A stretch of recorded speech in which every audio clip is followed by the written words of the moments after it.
Saya akan mulai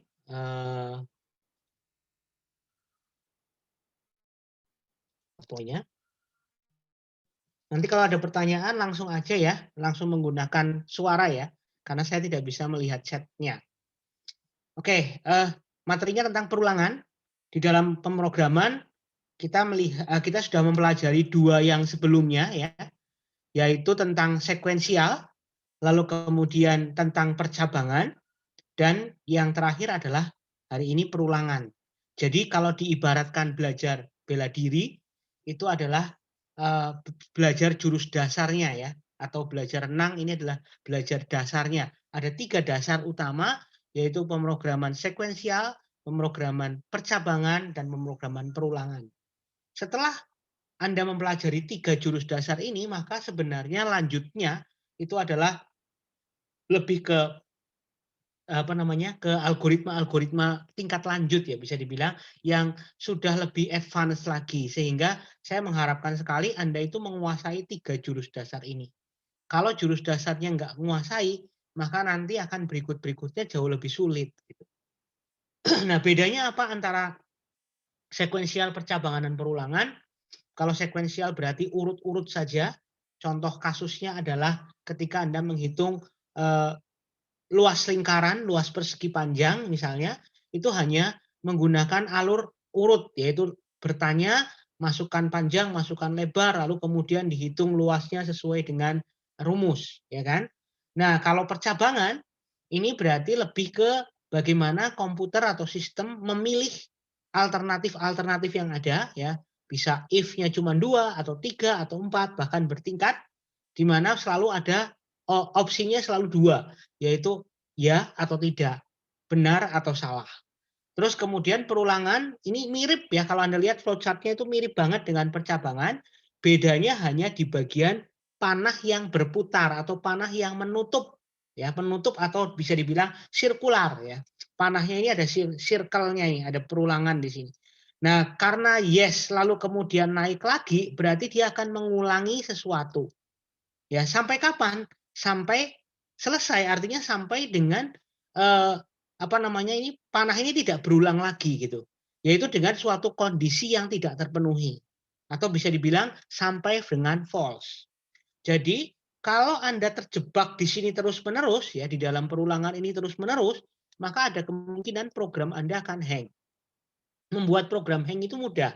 Salah satunya adalah tidak pernah keluar dari perulangan. Kalau Anda membuat perulangan yang tidak pernah keluar dari situ, maka dia akan ngelup terus, maka dia akan masuk di dalam bisa dibilang dia terjebak di loop itu gitu ya. Sehingga akhirnya dia tidak bisa keluar dari loop, akhirnya memori habis sehingga program akan crash atau hang. Gitu ya. Jadi hati-hati dengan perulangan karena bisa membuat program crash. Nah, ini contoh kapan perulangan itu dipakai. Kalau dalam kasus yang sangat ekstrim atau kasus yang sangat dasar seperti ini, kita disuruh untuk menuliskan kalimat yang sama di dalam 10 kali. Ya, ini memang sangat simpel ya. Anda bisa melakukannya dengan 2 cara. Yang pertama adalah Anda menggunakan printf atau print, lalu kemudian Anda tuliskan satu persatu teksnya. Beruntungnya kita punya copy paste, maka kita tinggal copy paste gitu ya. Copy paste sampai 1000 pun oke gitu, karena ada copy paste tadi. Langkah kedua adalah dengan menggunakan perulangan. Nah, dengan menggunakan perulangan berarti kita harus tahu mana bagian yang akan diulang dan bagaimana sintaks atau cara untuk membuat program perulangan. Kita lihat yang gampang dulu, yaitu yang hanya menggunakan copy paste.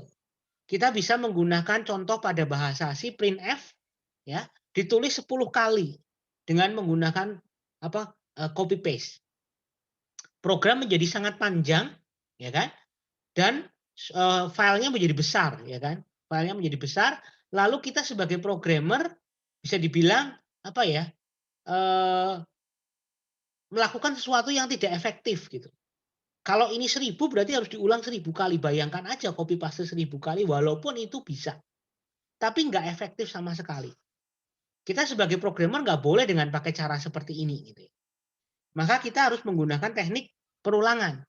Kenapa tekniknya perulangan, disebut perulangan karena melakukan sesuatu yang sama, ya kan? Melakukan sesuatu yang sama lebih dari satu kali sehingga disebut dengan perulangan.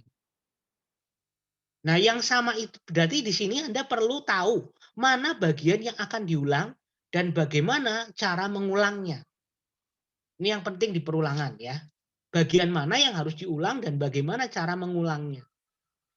Nah, kita membahas dulu hari ini kita dua ya, perulangan sederhana dan perulangan kompleks. Perulangan sederhana ini adalah perulangan yang hanya melakukan satu loop saja. Ya, jadi beberapa perintahnya boleh banyak, tapi hanya satu loop. Perulangan ini hanya butuh satu loop, gitu, sehingga disebut perulangan sederhana. Nah, di dalam perulangan sederhana tidak ada nested loop atau perulangan bertumpuk, perulangan bertingkat. Persis seperti if itu ada if biasa dan if bertingkat ya. If bertingkat berarti di dalam if ada if. Nah, di dalam perulangan sederhana tidak ada nested. Berarti tidak ada loop di dalam loop. Nanti di perulangan kompleks akan ada loop di dalam loop. Ya, ini yang lebih sulit. Kita belajar dulu yang gampang dulu. Nah, ini contoh bagaimana kita mau mengulang. Jelas-jelas bahwa yang akan diulang adalah kalimat ini semuanya sama, berulang-ulang. Berarti kita tahu bagian yang akan diulang itu adalah ini. Sekarang bagaimana cara mengulangnya? Cara mengulangi itu ada 3 sebenarnya. Ada 3 bentuk perulangan. Yang pertama adalah yang paling mudah yaitu for. Lalu yang kedua adalah while. Dan yang ketiga adalah do while. Bedanya while sama do while ya. While sama do while, perhatikan. For, while, dan do while. Nah, kita pakai yang gampang dulu, yang pertama yaitu for. Sintaks for adalah seperti ini. Ini pakai bahasa C ya, nanti Python juga ada ya. Jadi for integer i sama dengan 1, titik koma, i kurang dari sama dengan 10, titik koma, i plus plus. Berarti di sini terdapat bagian, yaitu sintaks for, lalu kemudian ada 3 bagian utama, yaitu bagian start, lalu kemudian bagian kondisi akhir, lalu bagian increment atau decrement. Increment itu artinya naik, decrement itu turun. Ya, untuk naik counternya dan turun counternya. Lalu kurung kurawalnya adalah untuk buka dan tutup ya, begin end. Nah, ini yang sederhana yaitu dengan perulangan for. Kalau Anda lihat for-nya seperti ini berarti Anda mengulangi kalimat ini sebanyak 10 kali yaitu dari 1 sampai 10. Kenapa? Karena mulainya 1, i kurang dari sama dengan ya. Sama dengan berarti 10-nya ikut. Berarti 10 kali diulang. Oke, itu adalah pakai bahasa C. Sedangkan pakai Python ada nggak? Sebentar. Oh, ini ya, hasilnya seperti ini ya. 1 sampai 10. Antara copy paste dengan perulangan pakai for sama aja. Hasilnya sama ya, hasilnya outputnya sama. Yaitu 10 kali tampilannya sama persis. Pertanyaannya kalau mau 1000 kali gimana? Kalau mau 1000 kali ya berarti tinggal diubah bagian ini ya. Ini jangan 10 tapi jadi 1000 ya. Kalau mau diulang jadi 900 kali, ya tinggal dimulai sampai kurang dari sama dengan 900. Anda tidak harus mulai dari 1 ya. Tapi bisa misalnya mulai dari min 1 sampai 5, 900 sampai 1000, boleh ya. Jadi tidak harus mulai dari 1, mulai dari 0, mulai dari berapapun boleh, yang penting angka. Gitu ya. Lalu i plus plus itu bisa decrement, artinya bisa i min min, bisa turun. Ya, bisa naik, bisa turun. Naiknya 1 atau lebih boleh juga. Misalnya i plus plus itu artinya kan naiknya 1-1 ya. Tapi bisa juga i plus sama dengan 2. Berarti ditambah 22. I plus sama dengan 3. Berarti ditambah 33 naiknya. I plus sama dengan 4. Berarti ditambah 44. Bisa juga i min sama dengan 1. Berarti diturunin. Atau i min min. Bisa juga. Atau i min sama dengan 2. Berarti diturunin 22. Perhatikan tentang masalah naik dan turun. Ya, jadi kalau mau naik ya berarti plus, kalau mau turun berarti minus. Begitu ya. Ada pertanyaan sampai di sini? Halo? Ada pertanyaan? Belum ada, Pak. Oke. Nah, terus selanjutnya adalah jenis perulangannya. Perulangan pertama adalah for, yaitu perulangan yang sudah jelas awal dan akhirnya. Jadi kalau Anda menghadapi kasus di mana mengulang tapi perulangannya jelas dari awal berapa sampai berapa gitu ya. Misalnya 10 kali, 20 kali, 30 kali itu paling gampang pakai for. Di dalam komputer banyak peristiwa-peristiwa di dalam komputer yang kelihatan jelas perulangannya. Biasanya menggunakan progress bar. Progress bar itu biasanya diawali dari progresnya kosong sampai dengan 100%. Suatu program bisa membuat progress bar dari 0 sampai 100 itu kalau dia tahu mengulangnya sampai berapa kali. Contoh misalnya yang jelas ngulangnya apa? Ada yang bisa menyebutkan contoh peristiwa di dalam komputer yang merupakan perulangan tapi jelas ngulangnya dari berapa sampai berapa? Contohnya apa?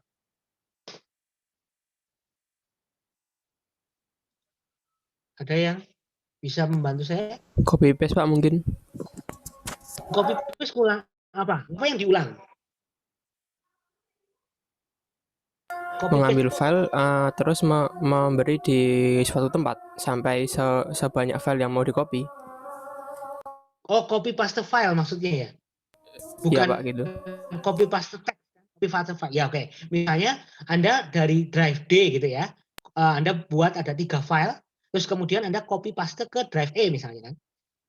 Ada 3 file lalu kemudian progress bar-nya kan berarti kalau sudah selesai satu file maka progress bar-nya 33%. File yang kedua berarti 66% gitu ya. File yang ketiga 100%. Bisa dibilang kayak gitulah. Mirip ya. Itu betul ya. Itu adalah perulangan yang jelas dari berapa sampai berapa. Nah, yang kedua adalah perulangan yang belum jelas. Contohnya adalah dengan menggunakan while. While ini merupakan perulangan tapi syarat kondisinya itu tidak jelas. Dari berapa sampai berapa itu tidak jelas. Nah, contohnya apa kalau di dalam komputer? Perulangan yang tidak jelas. Anda bisa ngasih contoh perulangan yang belum jelas perulangannya sampai berapa gitu. Komputer tidak tahu dia akan mengulang sampai berapa. Biasanya kelihatan dari bentuk progress bar-nya. Ada yang bisa menyebutkan contoh?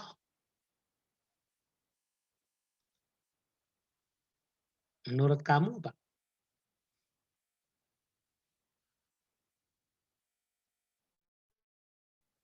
Mungkin Nggak download bisa. file, Pak. Download file. Download file itu 100% tahu toh. Oh, ada download yang nggak tahu ya? Maksudnya gitu? Atau Iya, Pak, kan gimana? Download kan udah, Pak, tergantung internetnya tuh, Pak. Kalau semakin cepat kan semakin dia kan tidak bisa memprediksi waktunya loh, Pak. Oh, waktunya ya lebih ke waktu. Tapi kalau persentasenya bisa ya. Karena kan yang namanya file kalau Bisa, Pak. sudah selesai berarti 100% gitu. Semua downloader pasti ada progress bar-nya kan. Tapi waktunya ya. Berarti artinya Anda tidak tahu selesainya kapan gitu kan maksudnya. Tapi kalau secara progress bar, ada nggak sih progress bar yang tidak tahu selesainya kapan? Menurut kamu pernah nggak lihat progress bar yang belum tahu selesainya kapan? Bentuk progress bar-nya seperti apa?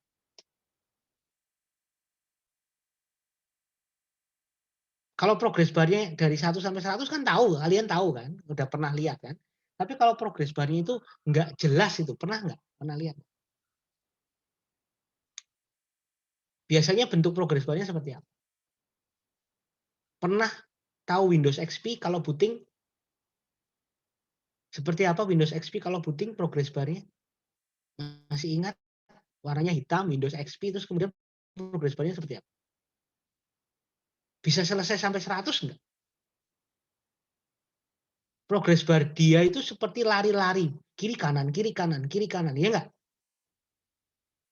Ingat nggak Windows XP atau mungkin Windows atau apapun lah yang buat booting, tapi nggak tahu selesainya kapan. Jadi model progress bar-nya adalah dia tidak dari 1 sampai 100, tapi dia cuma jalan kiri kanan atau bentuknya lingkaran bulat muter-muter. Ya nggak? Kita tahu bahwa itu sedang melakukan sesuatu, tapi komputer tidak tahu selesainya kapan. Itu adalah contoh perulangan yang tidak jelas. Ada ulangan di situ, tapi nggak tahu sampai kapan selesai. Makanya bentuk progress bar-nya tidak pasti. Ya. Nah, bentuk yang seperti itu bisa pakai while atau do while. Bedanya adalah kalau pakai while itu berarti pengecekan kondisinya di awal. Sedangkan kalau do while pengecekan kondisinya di akhir. Jadi kalau pakai while itu ada kemungkinan dia tidak dikerjakan. Kenapa? Karena salah kondisinya. Kondisinya tidak memenuhi syarat, berarti tidak dikerjakan perulangannya. Tapi kalau do while, berarti dia dikerjakan minimal 1 kali. Karena do dulu. Anda bisa bayangin. Do dulu. Do dulu itu artinya kerjakan dulu 1 kali minimal. Baru dicek. Ya, jadi bedanya di situ. Nah, sayangnya di Python tidak ada do while. Cuma ada di C dan Pascal. Dan Java. Dan PHP dan sebagainya. Tapi Python nggak punya do while. Ya, jadi ini kalau dalam hal ini karena kita belajarnya cuma 2 bahasa yaitu Python dan C, maka do while hanya ada di C. Tapi Anda harus tahu bedanya. Oke ya, sampai di sini saya lanjutkan. Kalau ada pertanyaan langsung saya di-cut ya. Nah, ini yang tadi, yang paling gampang yaitu for. For ini adalah bentuk yang paling sederhana yaitu ada awal dan ada akhir. Terus kita tahu increment-nya atau decrement-nya berapa. 1-1 atau 2-2, naik atau turun itu jelas. Jadi untuk kasus-kasus yang sudah pasti jelas, misalnya tampilkan angka dari 1 sampai 10, kan kita tahu kan dari 1 sampai 10. Tampilkan bilangan genap dari 1 sampai 100, kita tahu. Kita tampilkan apalagi misalnya. Copy file dari sebanyak 5 file. Berarti tahu kan ada 5 file yang harus di-copy. Maka tinggal 100% dibagi 5. Walaupun ukurannya beda-beda kan, ukuran filenya beda-beda. Ada yang lama progresnya, ada yang cepat. File pertama besar, makanya lama. Tapi file kedua cepat banget, gitu. Karena cuma kecil. Tapi jelas 100%-nya adalah dibagi 5. Yaitu per 20%, 20%, 20%, 20%, gitu. Nah, ini biasanya menggunakan for paling gampang. Oke, nah ini untuk Python. Jadi menggunakan for, nih ya, sintaksnya ya, for, index, in range, banyaknya perulangan, lalu jalankan kode ini, terserah kalian ya. Harus ada tab-nya, jangan lupa. Lalu kemudian ada yang tidak pakai tab, ini berarti kode di luar for. Jadi kalau Anda mau menampilkan tulisan Alpro itu mudah sebanyak 500 baris, maka Anda tinggal for, misalnya apa? I in range 500, gitu ya. Terus kemudian print Alpro itu mudah. Selesai. Gampang banget. Karena kita tahu sebanyak 500 baris. Oke, sedangkan pakai bahasa ini ya, contohnya adalah di Python ya. Ini adalah indeksnya. Terus kemudian ini in range-nya 500 itu berarti sejumlah ya. Sejumlah 500 kali. Dan terus kemudian ditampilkan Alpro itu mudah, jangan lupa titik 2. Berarti dia akan muncul sebanyak 500 baris. Oke, mestinya di praktikum sudah pernah. Nah, kita bisa naik, kita bisa turun, ya. Kalau di Python, ya, kalau Anda tidak menyebutkan apa-apa, cuman range saja, maka itu naik. Ya, naik mulai dari berapa? Kalau di sini ya, kalau in range 50 ada yang tahu? Ini berarti mulai dari berapa sampai berapa? Indeksnya berubah dari berapa sampai berapa? Gary, Sunjay, Dari 1 sampai 50, Pak. yang benar. Kan Kalau seperti range-nya ini indeksnya mulai dari berapa sampai berapa? Kalau ditampilin dari I-nya ini nanti munculnya berapa sampai berapa? 1 Sampai 50. Yakin? Ini Python iya. loh. Defaultnya I-nya mulai dari berapa atau Python itu? Oh, yang 0 0 atau 1? 0 toh? Sampai berapa ini berarti? sampai 50. 0 sampai 50. Berarti Kan 51 kali dong. Berarti 51 kali dong. 0 sampai? 49. Nah, 49. Betul. Hati-hati ya. Hati-hati. Jadi ini mulai dari 0 sampai 49 ya teman-teman. Python itu defaultnya mulai dari 0. Jadi 0 sampai 49. Kalau Anda pengen benar-benar pengen 1 sampai 50 Pak. Berarti Anda harus mengubahnya gimana? Kalau pengennya benar-benar dari 1 sampai 50 berarti Anda harus nulis gimana? Ada yang bisa mendikte saya? 1,50 bukan, Pak? 1,50. 50. Terus sudah gini. 1,50 berarti dari 1 sampai 49. Harusnya sampai 51. Oke, kalau di Python harusnya sampai 51. Jadi kalau Anda pengen benar-benar nampilin 1 sampai 50 maka 1,51. Ya, jadi ini memang bisa dicoba kalau Anda di depan komputer. Tapi kalau Anda di hadapan kertas maka harus diingat. Ya. Jadi Python defaultnya 0 sampai n-1. Jadi kalau ini Anda mulai dari 1 berarti sampai n-1. Berarti 5. Kalau pengen nampilin 50 berarti harus 51. Nah ini otomatis naik ya kalau kayak gini ya. 1,51 ini berarti naik ya otomatis. Kalau mau turun gimana? Kalau mau turun berarti ini contohnya. 50 sampai, nah ini kok sampai 0 berarti n-1 ya. Berarti sampai 1 ya. 50 sampai 1. Terus min 1 itu apa artinya? Min 1 itu berarti turun. 50, 49, 48, dan seterusnya sampai 1. Jadi mulai dari start, stop, step. Step itu artinya turunnya berapa? Kalau min 2 berarti 50, 48, ya, terus 46, gitu, dan seterusnya sampai 1. Paham ya teman-teman? Jangan lupa. Ini maksud saya cuma sepele tapi Anda perlu ingat gitu aja. Python itu mulainya dari 0, 1, sampai n-1. Kalau mau turun juga sama, mulai dari start sampai stop min 1, terus kemudian kalau Anda mau turun berarti min 1, atau kalau mau naik ya berarti 1 bisa juga, atau plus 2 gitu juga boleh. Ya, mau naik 22 gitu juga oke. Jadi increment-decrementnya stepnya itu bisa diubah. Gitu ya teman-teman, mari kita lihat kalau di Python seperti apa. Nih misalnya for i in range 0,50. Jangan 50 kebanyakan ya, biar nggak banyak-banyak. Misalnya 10 biar nggak terlalu banyak. Terus ditampilin i gitu ya. Berarti nanti hasilnya kalau di run 0 sampai 9 ya. Tuh ya. Hati-hati tuh, 0 sampai 9 ya, teman-teman. Jadi Anda harus ingat bahwa ini n-1. Kalau mau naikkan per 22 gitu juga boleh ya. Ini kan per 22 boleh juga nih. Kita lihat. Nah, 0, 2, 4, 6, 8. Kenapa 10-nya nggak ikut? Karena ini n-1. Jadi Anda bisa naik, bisa turun. Nah, kalau mau turun berarti ini contohnya 10 sampai 0, terus ini min 2 misalnya. Oke, kita bisa jalanin. 10, 8, 6, 4, 2. Ya. Kenapa satunya nggak ikut? Karena 2 dikurangi 2 adalah 0. Sedangkan 0 itu tidak termasuk ya. Karena ini n-1, jadi tidak muncul. Kalau Anda pengen 0-nya masuk, berarti ini harus sampai min 1. Oke, nanti kemudian Anda jalankan, nanti 0-nya ikut. Nah ini lihat, 0-nya ikut. Ini masalah gampang, jadi Anda bisa nyoba, tapi kalau pas di depan kertas, maka Anda tidak bisa nyoba. Jadi Anda harus ingat. Sampai sini ada pertanyaan? Halo?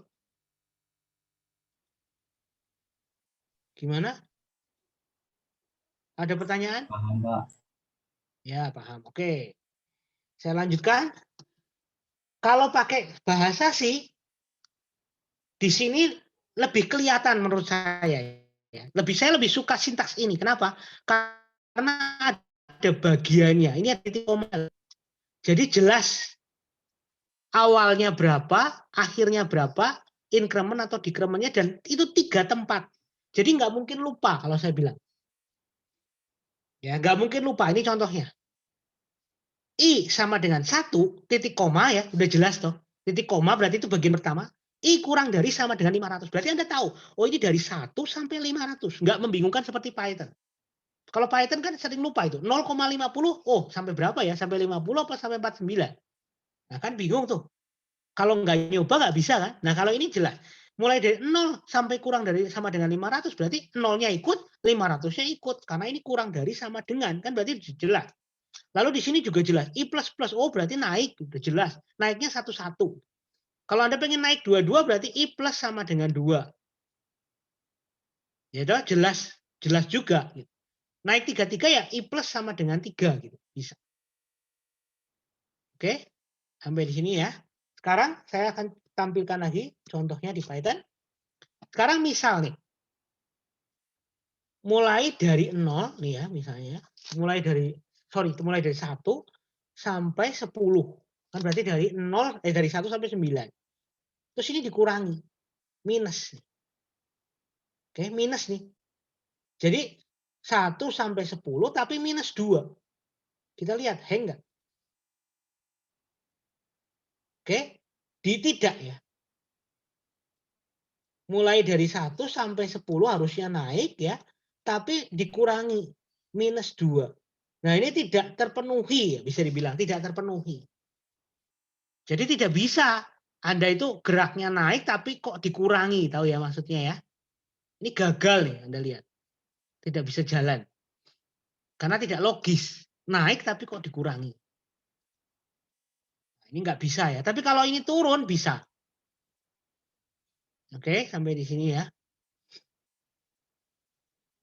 Jadi Anda bisa naik atau turun.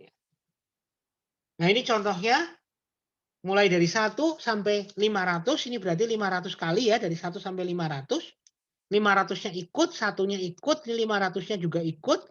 Naik satu-satu. Ini kalau ini turun dari 500 sampai satunya ikut ya. Perhatikan nih. 500 sampai satunya ikut. I min min berarti 500 sampai 1. Turun ya tapi ini karena I min min. Tapi ini jelas satunya ikut. Karena kurang lebih besar sama dengan. Nah ini contoh yang lain. Anda diminta untuk menampilkan program tampilannya seperti itu. 1 adalah bilangan ganjil, 2 adalah bilangan genap, 3 adalah bilangan ganjil, dan seterusnya sampai 20. Dari tadi kita perulangan ya, kita melakukan perulangan sebanyak 500 kali, sebanyak 10 kali dan sebagainya, tapi tidak ada yang memanfaatkan I-nya. I-nya itu hanya sekedar untuk naik turun saja. Tapi tidak dipakai. Artinya adalah tidak ditampilkan. I-nya tidak ditampilkan. Sekarang kasus yang kedua ini I-nya dipakai. Jadi Anda mau ngeloop dari 1 sampai 20, tapi I-nya itu dipakai. Buktinya dipakai di mana? Buktinya adalah ditampilkan. I-nya itu ikut tampil nih loh. I adalah bilangan ganjil. 2 adalah bilangan genap. 3. Ini dari mana angka-angka ini? Ini dari I-nya. Jadi I-nya dipakai, bisa dibilang begitu. Nah, sekarang bagaimana cara membuat programnya? Langsung aja ke studi kasus. Ada yang bisa membantu saya supaya tampilannya seperti itu? Siapa yang mau mendikte saya? Kalau enggak, saya tunjuk. Budi Gilbert nih NIM-nya belum benar formatnya. Silahkan bisa bantu saya Budi. Gimana caranya Ya, untuk Pak. bisa nampil seperti itu ya? Itu boleh pakai if kan, Pak? Ya, pakai if. For I in range 1 sampai 50. 20 tadi. Oh, 20 sorry. 1 sampai 20. 1 sampai 20 apa 21? 20-nya 20-nya ikut loh tadi. ikut ya, berarti 21. 21 ya. Oke, terus? Titik 2. If Ya, I ya. Genap ganjil harus pakai apa? persen Persen. 2 Ya. sama dengan 2 kali. Ya, Eh, genap dulu atau ganjil dulu? ganjil dulu Pak, bentar. Tidak, apa tanda seru sama dengan ya? Bentar. Gini. 0, Heeh, titik 2, print, ya. Aduh, bentar. Sorry. Ya, tadi kata-katanya gimana Pak? I-nya perlu ditampilin.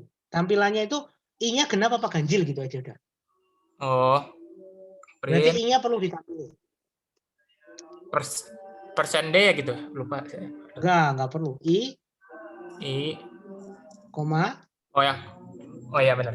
I, koma, itu ya. daya gitu Pak. Adalah Genap atau ganjil? ganjil. Adalah ganjil gitu. Gini ya.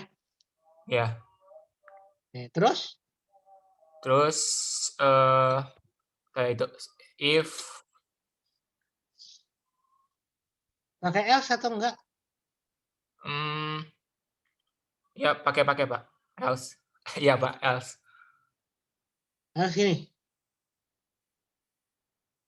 Eh, pakai if elif deh Pak, elif. I Hmm, persen hmm, 2 hmm, sama dengannya 2 kali hmm, 0. Kan berarti bisa else toh. Oh iya, sama kayak itu Pak, Terus, print tapi adalah genap. hmm.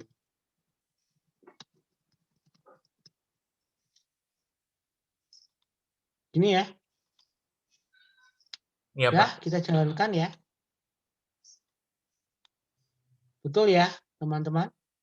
1 adalah ganjil, 2 adalah genap, 3 adalah ganjil, 4 adalah genap, dan seterusnya sampai 20. Betul ya? Apa yang kita pelajari di sini? Pertama, kita menggunakan for. Kenapa menggunakan for? Karena sudah jelas dari 1 sampai 20. Itu jelas sekali. Jadi paling gampang pakai for. Ya udah pakai for. Kedua, karena kita ini mau menampilkan genap ganjil, berarti kita harus tahu I-nya. I-nya itu sekarang berapa? Karena ini mulainya dari 1 sampai 20, maka Anda yakin bahwa yang pertama itu 1. Berarti cara ngecek kalau itu ganjil sama genap adalah pakai modulus 2. Kalau tidak sama dengan 0 atau sama dengan 1, maka dia ganjil gitu kan ya. Nah, di sini kita menggunakan I-nya. I-nya dipakai nih. I-nya dipakai ditampilin.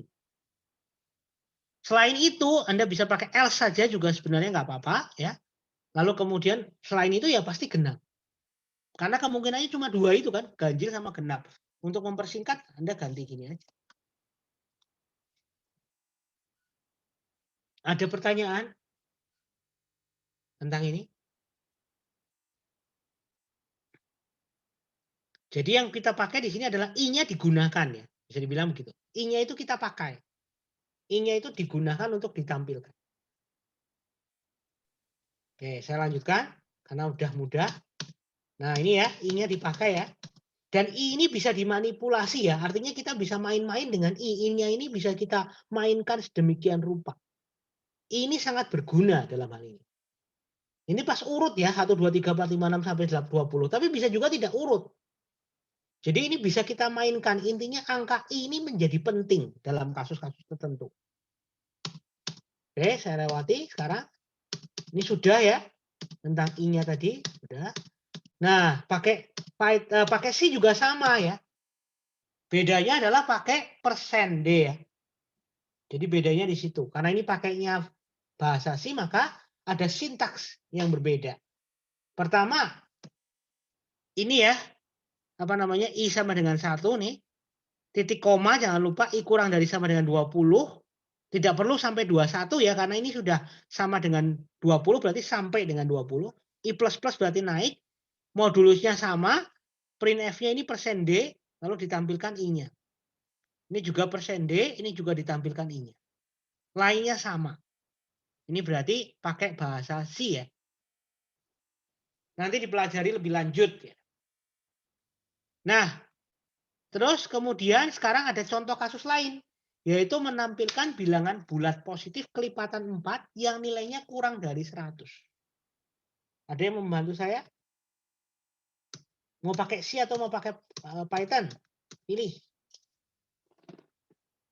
Untuk menampilkan bilangan positif, ya, bilangan positif kelipatan 4 kurang dari 100, maksudnya sampai 100. Saya jawab di chat bener Oke, Pak. ini ya, sudah Abraham ya, Abraham David, untungnya saya lihat. Abraham David ini menggunakan for i in range 1 sampai 100, berarti 1 sampai 99 nih ya. Jika i modulus 4 sama dengan 0, maka print i. Else pass. Else ini nggak usah dipakai berarti kalau nggak ngapa-ngapain. Jadi nggak perlu. Oke, saya copy paste ya. Ini saya copy paste. Nih, seperti ini. Kita run. Ini ya tampilannya. 4, 8, 12, dan seterusnya sampai 96. 100-nya ikut nggak? Coba kita lihat soalnya. Kurang dari 100. Oke, berarti betul ya. 100-nya nggak ikut. Nah, kita lihat source code-nya tadi. Kita cuma nampilin berapa? 3 baris, luar biasa Python-nya. Jadi dari 1,100, kenapa kok 100? Karena 100-nya nggak ikut. Tapi kalau 100-nya ikut berarti sampai 101 ya. Lalu kelipatan 4 itu berarti habis dibagi 4, berarti modulus 4 sama dengan 0. Else-nya nggak usah ya, karena nggak perlu kan? Else-nya nggak perlu. Dalam hal ini tidak perlu else. Kecuali Anda mau menampilkan sesuatu untuk else. Jadi ketika else tidak perlu pakai pass. Udah, cukup seperti ini. Ada pertanyaan? Kenapa pakai for? Karena sudah jelas. Dari 1 sampai 100, kurang dari 100. Berarti sudah jelas. Jadi tidak perulangannya pasti gitu ya. Perulangannya jumlahnya pasti. Kalau ada pertanyaan boleh. Nah, ini kita lewati. Nah, sekarang bentuk perulangan kedua, yaitu while. Seperti yang tadi saya sebutkan, while itu tidak jelas perulangannya. Jumlah perulangannya nggak tahu. Gitu. While menurut saya jauh lebih sulit dibandingkan for. Mengapa? Karena di dalam while ada kebebasan dalam menuliskan kode program. Nanti saya jelaskan apa artinya kebebasan itu dan apakah kebebasan itu membuat masalah atau tidak. Kita lihat.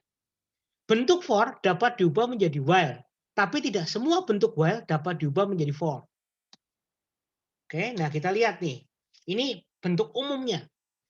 Bagian awal adalah inisialisasi. Perhatikan, inisialisasi berarti artinya ada, ini tidak pakai ya, kurung, karena ini Python toh, berarti tidak ada titik koma. Inisialisasi ini berarti artinya adalah misalnya i sama dengan 0, ini maksudnya inisialisasi. Pertanyaannya adalah, kalau kita lupa gimana? Yang nggak error. Ini bahayanya. Kalau saya mengatakan while itu memang lebih sulit dibandingkan dengan for karena dia lebih bebas. Kalau kita lupa nggak ngasih inisialisasi gimana? Ya nggak apa-apa. Nah, justru malah berbahaya. Betul nggak? Kalau kita yakin, kita mengharapkan bahwa i-nya itu mulai dari 0, maka kita harus tulis. Kalau kita lupa gimana? Ya nanti akan bermasalah. Bisa jadi i-nya jadi tidak 0, mungkin jadi aneh dan sebagainya. Terus bagian ini tidak wajib ada, bahkan hati-hati ya. Ini tidak wajib ada. Lah kalau kita lupa ya nggak nulis, nggak apa-apa. Terus kemudian while-nya ini ada kondisinya, lalu perintah-perintah yang diulang, dan bagian increment, decrement ini juga ditulis secara bebas. Berarti kalau kita lupa gimana? Ya lupa ya nggak apa-apa, nggak error. Tapi programnya hang. Karena tidak pernah ada perubahan kondisi. I-nya nggak pernah bergerak naik atau turun. Nah menyebabkan hang. Toh. I-nya 0 terus misalnya. Nah kalau 0 terus memenuhi syarat terus, akhirnya nggak berhenti-berhenti. Oke, itu contohnya. Bahayanya ya bisa pakai bahasa sih sama, ya inisialisasinya sama, syaratnya sama, perintahnya sama, increment decrementnya sama, bedanya cuma kurung kurawal sama titik koma. Oke, seperti itu. Nah, karakteristik while dilakukan pemeriksaan kondisi terlebih dahulu. Jadi karena while itu di awal, maka dicegat dulu di awal. Itu ya, dicegat dulu di awal. Nah, nanti kalau misalnya pencegatan itu menyebabkan tidak memenuhi syarat, maka ya jadi nggak dikerjakan. Oke? Jadi ada kemungkinan tidak dikerjakan. Ya, ada kemungkinan tidak dikerjakan. Kita langsung ke contoh saja ya. Saya akan memberi contoh. Kita mau menampilkan 1 sampai 10 ya, tampilan angka 1 sampai 10. Kita mulai dari inisialisasi. Yang kedua adalah while, kondisinya gimana? Kondisinya adalah I lebih besar dari sama dengan 10 atau gimana? Kurang dari sama dengan 10. Terus ditampilin di sini print I, oke. Dah. Terus jangan lupa I plus sama dengan 1. Oke. Terus ini perintah bawahnya ya. Print line. Ini sengaja supaya membedakan perulangannya. Inisialisasi, ini namanya inisialisasi. Ini adalah kondisi. Ini adalah perintah. Ini adalah increment atau decrement. Ini adalah perintah lain.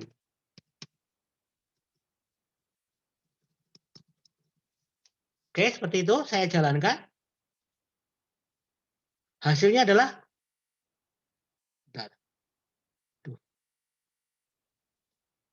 1, 2, 3, 4, 5, 6, 7, 8, 9, 10. Terus ini ada bawahnya ada line. Line itu artinya di luar dari perulangan. Sekarang kalau saya lupa nggak ngasih ini gimana? Nah, error toh. Nih, ada error. Padahal ini boleh tidak ditulis. Oke, ini penting ya untuk Anda ketahui ya. Terus kemudian sekarang ini oke, nggak masalah, saya nggak lupa, yang ini yang saya lupa. Apa yang terjadi kalau kayak gini? Hang nggak? Oh, satu jalan terus tuh. Satu jalan terus. Kenapa dia jalan terus? Karena tidak pernah ada perubahan kondisi.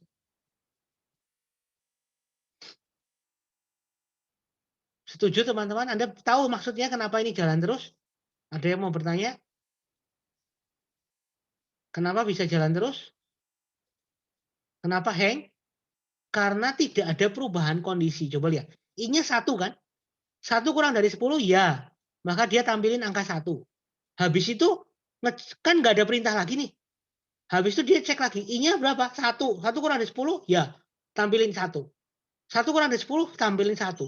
1 kurang dari 10 tampilin 1. Terus menerus. Dan akhirnya hang. Masalah sepele baris 4 ini. Kalau Anda lupa, maka bahaya. Paham sampai di sini? Tidak ada yang mengharuskan Anda menulis ini loh. Beda dengan for. Kalau for itu ada sintaksnya, ada bagiannya. Nah, ini yang berbahaya. Oke, dah ya. Terus, satu lagi sekarang. Tadi dikatakan bahwa while itu pencegatannya dilakukan di awal. Sekarang misalnya ini I-nya 11. Oke, I-nya 11. Dikerjain nggak program ini? Outputnya apa?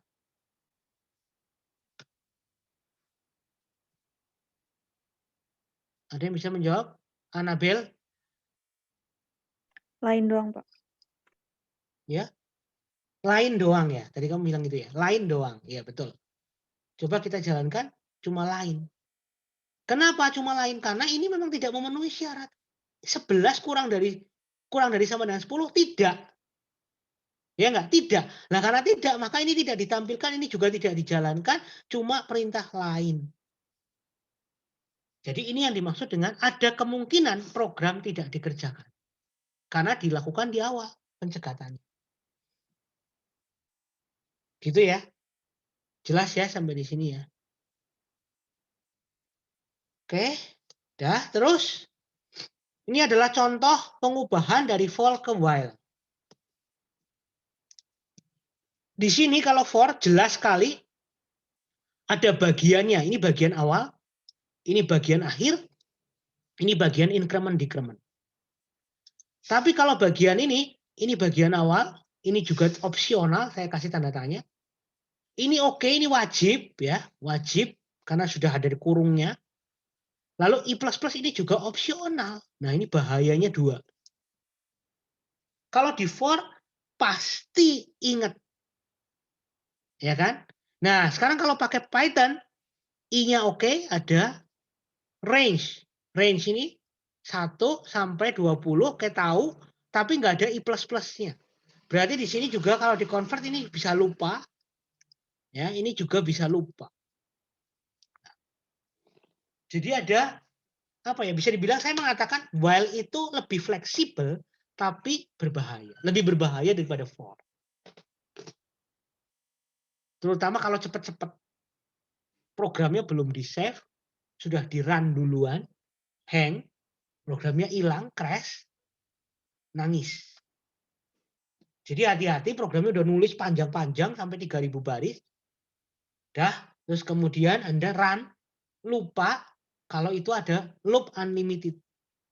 Programnya crash, hilang programnya, mati, maka kita kehilangan filenya. Yang kita tulis 3000 baris tadi hilang. Hati-hati ya. Saya pernah ngalami.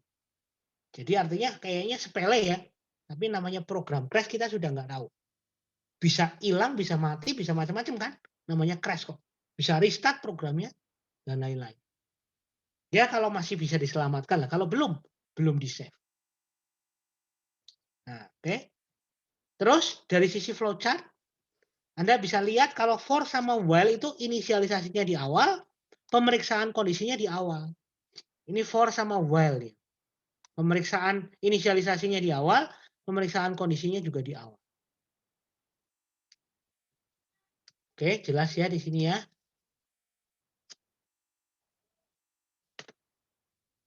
Nah, increment decrementnya di akhir. Ini contoh sekarang. Contoh Anda diminta untuk membuat program yang meminta inputan bilangan bulat positif harus lebih dari 1. Program akan menampilkan deret bilangan tersebut berdasarkan inputan bilangan itu.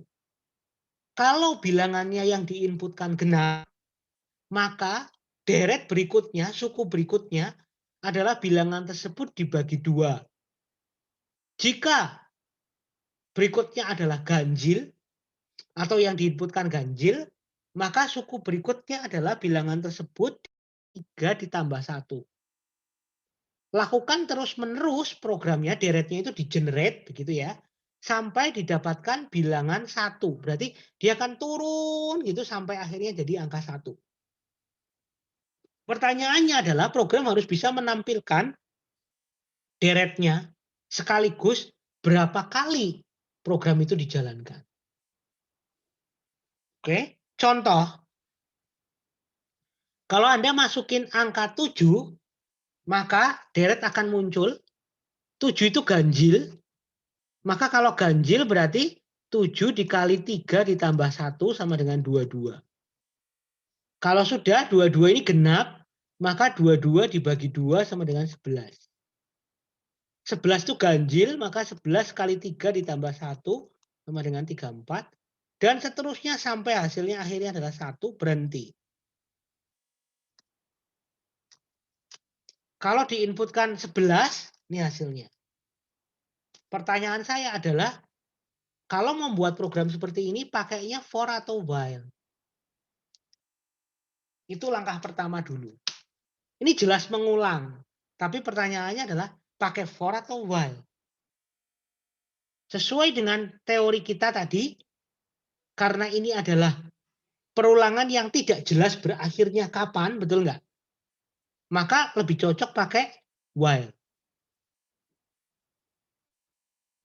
Begitu teman-teman? Bisa dipahami? Halo? Paham atau bingung? Anda mau tanya nggak? Hei, Abraham, David, paham nggak? Paham, Pak. Paham, Pak. Paham. Paham. Oke, sekarang kita coba ya. Kita coba programnya. Ini saya hapus. Oke, kita bertanya ya, N. Berarti kan N, INT, input, N sama dengan, gitu ya. Kita tanya N-nya berapa. Terus habis itu kita pakai while. Karena apa? Karena kita nggak ngerti berakhirnya kapan. While apa? I apa? Lebih besar dari 1, ya kan? Kok I? Ini kan N ya. N, oke, N lebih besar dari 1.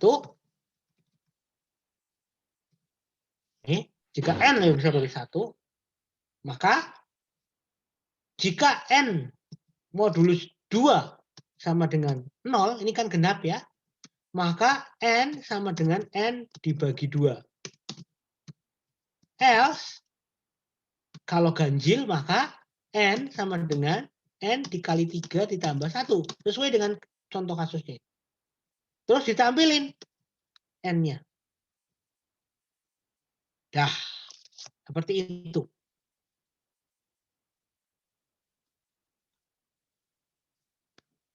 Programnya seperti itu. Coba kita jalankan ya. Kita tampil angka 7 ya tadi ya. N-nya 7. Sama ya. 22, 3, 11, 34, 17 sama kan? Sampai dengan 1. Kok bisa gitu gimana? Ya Anda lihat di sini. N-nya berapa? N-nya tadi 7. 7 lebih besar dari 1? Ya. Maka N modulus 7, 7 modulus 2 sama dengan 1 kan? Berarti ini ya. Masuk ke ganjil. Berarti 7 dikali 3, 21 tambah 1 sama dengan 22. Berarti di sini adalah 7 terus kemudian 22 ya. Terus 22 karena itu genap maka dibagi 2 nih. Jadi hasilnya adalah 11. Nih 11. Terus 34, 17 sampai 1. Setelah 1 selesai. Jadi pertanyaannya adalah keluarnya kapan? Keluarnya dari looping ini kapan? Kalau N-nya 1. Kurang dari, artinya selama kurang dari tidak lebih besar dari 1 ya, sorry, maksudnya gitu. Tidak lebih besar dari 1. Kalau dia tidak lebih besar dari 1, maka berarti sudah selesai. Ada yang bisa membantu saya supaya bisa menampilkan berapa kali ini dijalankan?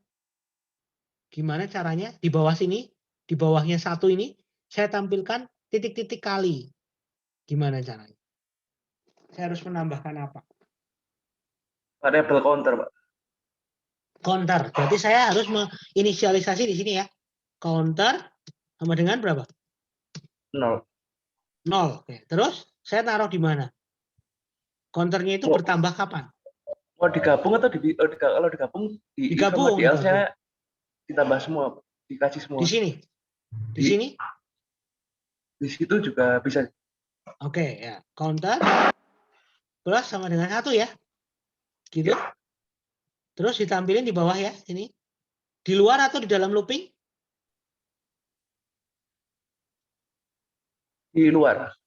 Di luar. Oke. Print counter.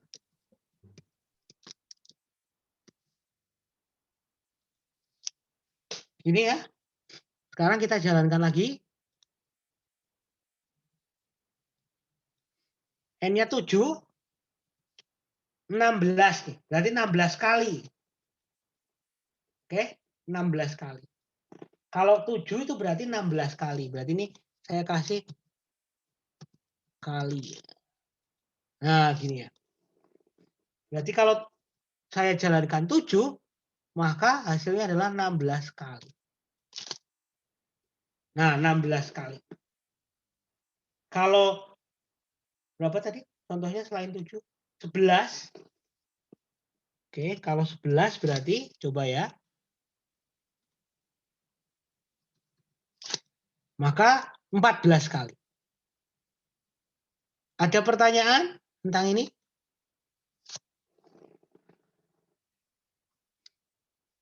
Paham sampai di sini?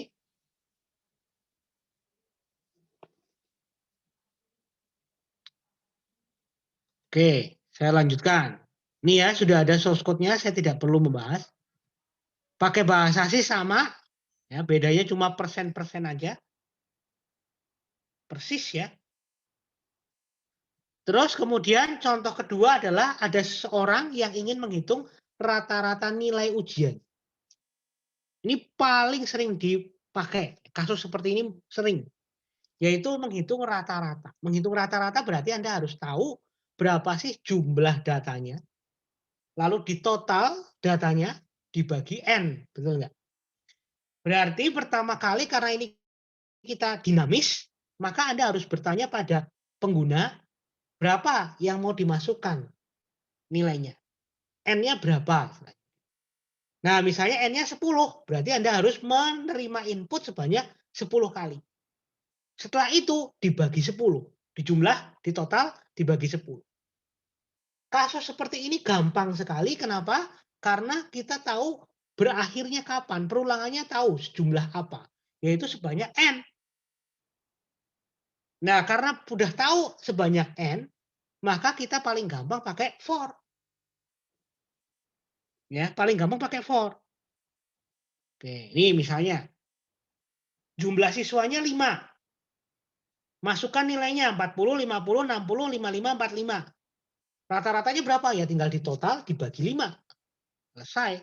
Ini juga sama. Kalau jumlah datanya 7, maka di total dibagi 5. Ya dibagi 7, sorry. Bisa dipahami contoh maksud soalnya? Bisa ya? Nah, berarti Bisa. pakainya for. Ya, pakainya for. Gampang. Lebih gampang menurut saya malah daripada soal yang pertama. Karena jelas. Jadi di sini pertama Anda harus bertanya pada pengguna, masukkan N. Setelah itu untuk setiap nilai Anda total. Nah, di sini Anda butuh variabel total. Anda lihat tuh. Variabel total. Totalnya pertama 0. Saya tidak perlu membuat programnya ya karena gampang. For I in range 1,N plus 1, perhatikan N plus 1 karena kita mau N-nya ikut ya. Jadi mulai dari 1 sampai N plus 1. 1 sampai 10 misalnya. Lalu Anda minta inputan nilai. Lalu untuk setiap nilai Anda total plus sama dengan nilai, berarti totalnya dijumlah-jumlahin terus. Kalau sudah selesai, rata-rata sama dengan total plus N. Nah, ini ada yang salah dikit nih.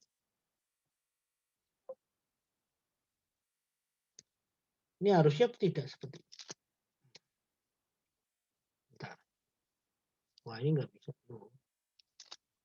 Kok nggak bisa di backspace? Waduh. Ini harusnya, nggak bisa di backspace. Loh, kok begitu?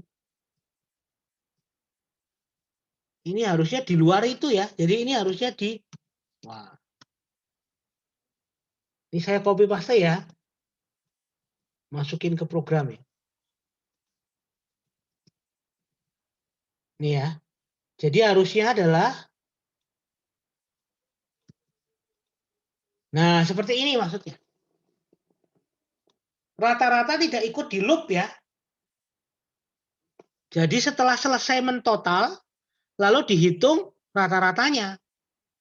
Bukan, kalau ini salah ya, tolong nanti teman-teman perbaiki ya di slide. Ini nggak bisa digeser soalnya. Jadi ini tidak ikut di loop. Sekarang kita coba 3 aja datanya ya. Jumlah siswanya 3.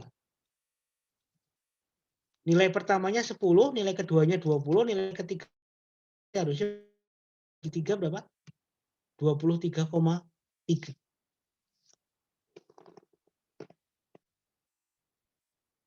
Gitu ya. Jadi totalnya 0 dulu, jumlah siswanya 3 tadi ya.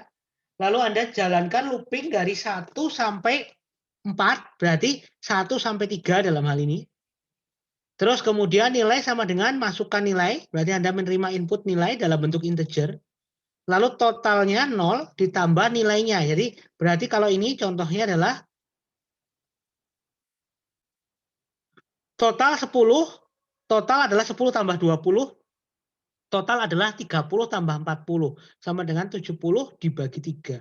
Jadi rata-rata adalah 70 dibagi 3. Dah, hasilnya rata-rata. Ada pertanyaan?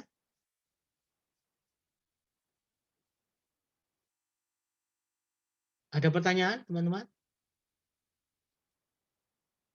Nggak ada? Oke, saya lanjutkan. Ini while-nya ya. Ini juga nggak bisa di... Kalau pakai while sama aja. Ya, jadi ini sama persis, cuma ini bentuknya while. Oke. Kalau pakai bahasa C juga sama. Yang diulang hanya sampai total, rata-ratanya di luar looping. Nah, yang perlu diperhatikan justru ini. Bagian rata-rata nih. Kenapa harus dikalikan 1,0? Ini tricky. Saya mengatakan ini tricky saja. Bahasa C punya apa ya, bisa dibilang sifat begitu ya. Sifat yang agak aneh. Dari toolnya. Sifatnya seperti ini. Bilangan integer dibagi integer, hasilnya integer. Ini sifatnya. Jadi kalau tipe datanya integer dibagi tipe data integer, hasilnya integer. Padahal jelas tidak. Contohnya 5 dibagi 2. Berapa 5 dibagi 2? 2,5. 2,5 kan bukan integer kan? Float kan? Nah, tapi sifatnya bahasa C itu tipe data integer. Kalau dibagi tipe data integer, hasilnya juga integer. Nah, ini menjadi masalah. Contoh ini, jumlah siswanya 3, ya kan? Lalu Anda masukkan 10 tambah 20 tambah 40. Berarti berapa ini? 70. Berarti kalau di total 70 dibagi 3. 70 bagi 3 kan integer bagi integer. Toh?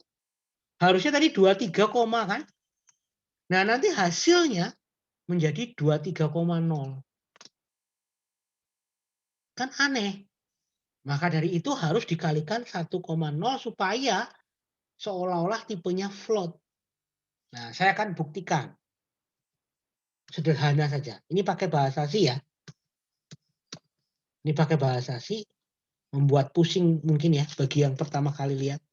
Contoh, saya punya variabel A float hasil sama dengan 5 dibagi 2. Tuh, sederhana sekali. Terus ditampilin. Persen F. Ya. Ini sudah float ya. Hasil. 5 dibagi 2 kan jelas lah 2,5. Hasilnya lihat. 2,0. Ini membuat orang frustasi nih pertama kali belajar. Duh, salah apa aku? Ya enggak. Apa salahku? Dia bilang gitu. Bener 5 dibagi 2 kok 2? Ini wah programnya goblok nih. Tapi ini sifatnya bahasa sih. Enggak salah. Karena apa? Integer bagi integer, maunya integer. Gitu.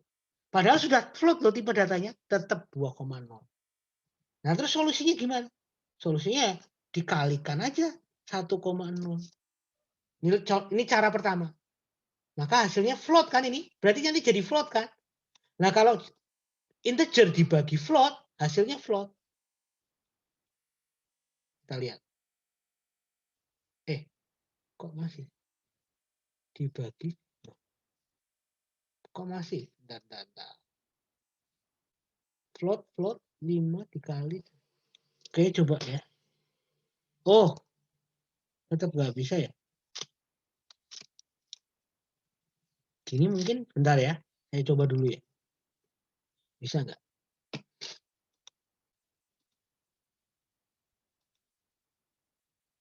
Nah, 2,5.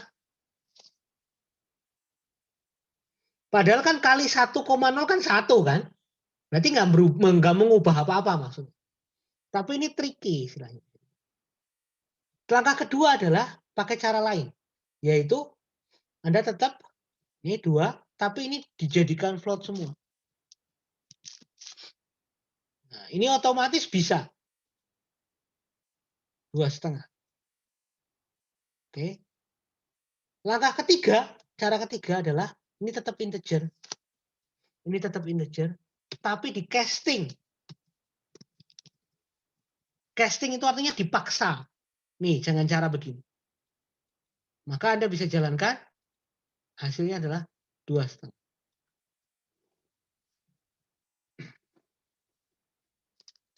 Ada pertanyaan?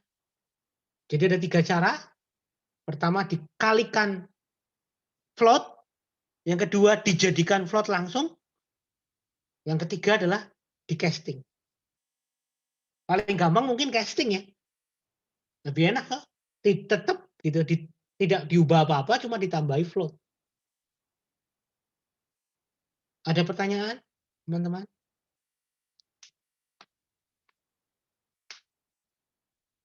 Nggak ada? Yakin nggak ada? Kalau nggak paham, tanya lu ya. Pak, saya mau tanya, Pak. Ya, boleh. Tadi kan yang di belakang koma tuh ada banyak kan angkanya 2,5 Ya. nolnya banyak. Kalau Ya. mau dikecilin nolnya bisa nggak sih, Pak?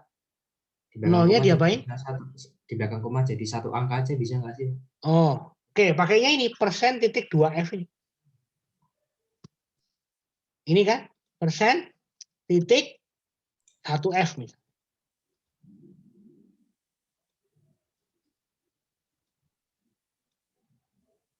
Kalau 2F berarti 2,50. Jadi 2 angka di belakang koma, 1 angka di belakang koma. Gitu ya. Ya, oke, Pak. Oke, terima kasih atas pertanyaannya. Dah, while sama ya, prinsipnya sama. Nah, yang bentuk ketiga yaitu do while. Bentuk ketiga ini adalah bentuk yang sama, yaitu tidak diketahui secara pasti jumlahnya perulangan. Do while itu tidak pasti juga. Jadi sama kayak while do. Oke. Nah, bedanya kalau pakai do while, karena do-nya di awal, berarti artinya adalah dia dikerjakan minimal 1 kali dulu. Istilahnya tanpa basa-basi, tanpa lihat kondisi apapun, dia ngerjain 1 kali dulu. Itu yang dimaksud do while. Jadi pencegatannya dilakukan di akhir. Gitu ya. Jadi pencegatannya dilakukan di akhir. Sekarang kita lihat langsung contoh kasus saja. Sayangnya do while itu hanya ada di bahasa C ya. Tidak ada di apa namanya? Python. Jadi Python cuma ada while saja, tidak ada do while. Contoh sekarang. Ini saya pakai bahasa C karena tidak ada di Python. Do while. Sekarang saya akan buat integernya misalnya X itu 10. Terus do while X kurang dari 5. Ini kan jelas nggak mungkin. Kalau secara logika kan X-nya 10 while X kurang dari 5. Anda print di sini. Print F persen D koma I kan, X ya. Ya, terus kemudian kurang enter. Terus ini X min. Dikurangi maksudnya. Secara logika X-nya 10. Do, kerjakan. Tampilin kan 10. Lalu dikurangi 1, 9. Apakah 9 kurang dari 5? Tidak. Kalau tidak berarti keluar. Nah ini kalau Anda print di sini print F. Ini lain ya. Ini sengaja saya tampilin lain. Maka tampilannya apa? Tampilannya adalah hanya 1 kali. Yaitu 10 terus lain. Jelas ya? 10 terus lain. Karena apa? Dia dikerjakan 1 kali dulu baru dicegat. Oh ternyata salah, tidak memenuhi syarat. Maka ya sudah stop. Gitu. Beda dengan while do. Kalau while do jadi tidak dikerjakan sama sekali. Karena tidak memenuhi syarat di awal. Paham sampai di sini, teman-teman? Jadi kalau do while itu dikerjakan satu kali dulu tanpa melihat kondisinya. Sekarang saya mau tanya, kalau di luar while saya tampilin X-nya, maka X-nya berapa? Saya tampilin X di sini.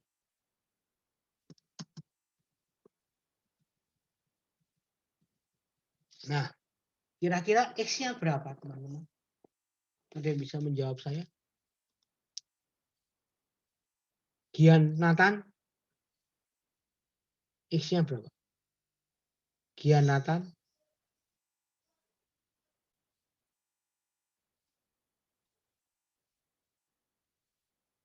Gian, Nathan?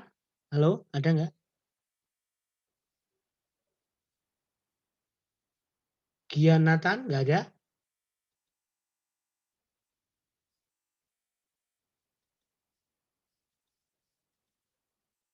Gimana? Gian, nggak ada? Oke, ganti. Aldi, Felix? Aldi, Felix?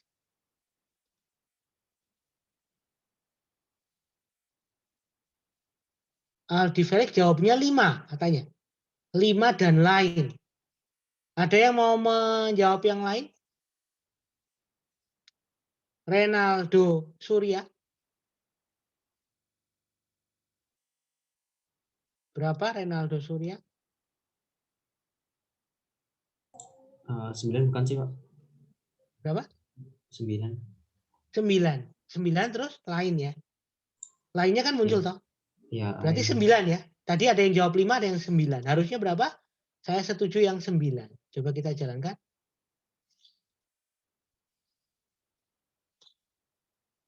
9 lain. Kenapa bisa gitu? Karena tadi 10 dikurangi 1 kan? 9. Sudah tidak dilakukan apa-apa. Dia langsung keluar. Maka X-nya 9. Jelas ya? Nah, sekarang kalau ini, sekarang saya akan buat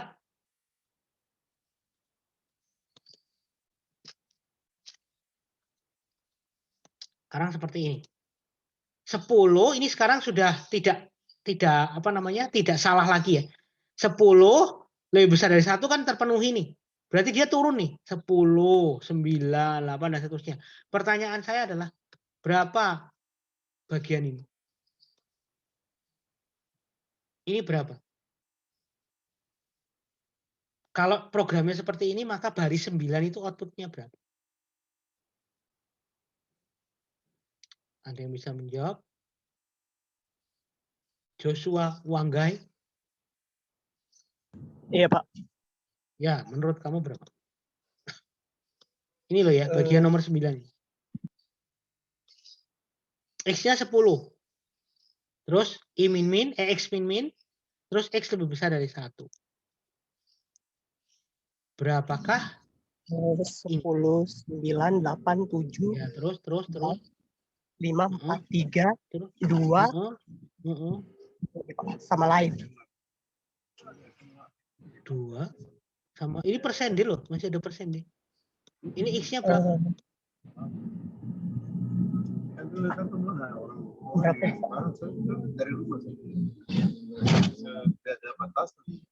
Tadi kan Bingung, 10, 9, 8, 7, 6, 5, 4, 3, 2, terus 1 muncul nggak? Satunya nggak muncul. Satunya nggak muncul. Nah, terus di bawah di baris 9 ini keluarnya apa?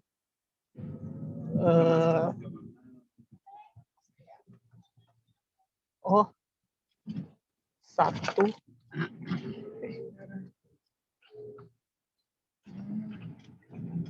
Atau lain ya, Pak? Ya ini maksudnya ada angkanya enggak ini? Ini kan depannya lain, ini kan ada angkanya nih. Iya. Berapa? 1 atau 2? Ini kan tadi 10, 9, 8, 7, 6, 5, 4, 3, 2 katamu ya. Iya. Terus bawah sendiri berapa? Berarti 1 kayaknya deh, Pak. 1 lain. Berarti 1 lain gitu. Iya, kayaknya. Oke, kita coba ya. Jawabannya adalah betul 1 lain. Kok bisa pertanyaannya? Padahal ini sudah di luar dari while. Kenapa 1? Anda lihat paling gampang tuh gini. Syarat untuk bisa keluar dari perulangan itu kalau apa? Kalau X-nya kurang dari kurang dari tidak lebih dari 1, betul nggak? Tidak lebih dari 1. Kalau dia masih lebih dari 1, dia masih berada di dalam sini kan, betul kan? Karena dia masih lebih dari 1, maka dia masih berada di dalam sini. Nah, dia sudah keluar. Berarti pasti ya 1 lah kira-kira. Kenapa? Karena turunnya kan 1-1. Berarti kalau 2 kan masih di dalam sini. Berarti sehabis 2 adalah 1. 1 itu sudah tidak lebih besar dari 1, maka pasti persen D ini adalah 1 gitu. Ya. Kan di luar dari lebih besar dari 1, tidak lebih besar dari 1. Berapa yang tidak lebih besar dari 1? Ya, 1. 1 kan tidak lebih besar dari 1. Ya kan? Jadi persen D itu adalah 1 karena turunnya 1-1. Tapi kalau turunnya 2-2 lain. Kalau ini misalnya turunnya 2-2. Nah, berarti 10 kan terus turun 2 berarti berapa? 8, 6, terus apa? 4, terus 2 ya. Nah, terus kemudian 2 kan udah tampil kan? 2 udah tampil. Terus dikurangi 2, 0 nah. 0 ya. 2 dikurangi 2 kan 0. Terus 0 lebih besar dari 1 tidak. Berarti persen D-nya ini adalah 0. Mari kita coba.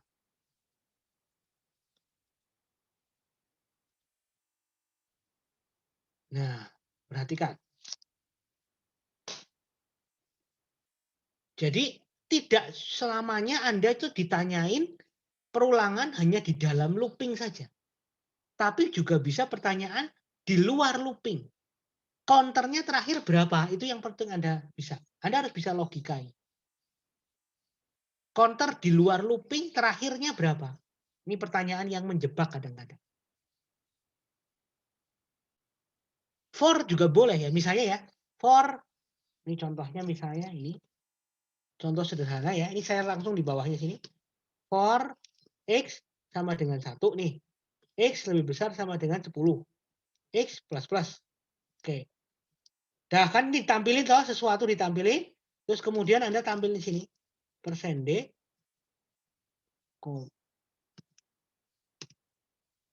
X.